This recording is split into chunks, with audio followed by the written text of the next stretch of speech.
What is up, trappers? Check it out. We are here in the trapway. I don't know if you can see back here. Let's look. You can see my dirt mark back here.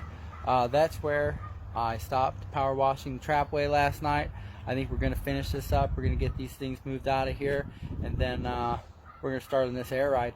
I've been calling around today trying to get these door pins fixed. I want to start on the stereo. It's holding me up. Every place around here wants to schedule me. Nobody wants to just slip me in, do a couple door pins, and get me out. They all want to schedule it for like 2 weeks away. It's 10 minutes worth of work. Come on, guys. Somebody.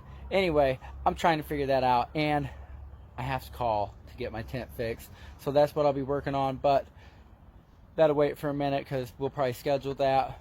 We're going to get the air ride done up in the mini truck, but before we do that, we're going to start on the trapway. Jonathan Sobek, he's supposed to come by. He ordered something ridiculous online, and he's going to bring it by and show me, but it's awesome, and maybe we'll break out the camera and we'll check it out. But anyway, guys, loving the Trap Blazer, man, loving this thing. But anyway, guys, keep on trapping, and we'll see you in the next clip.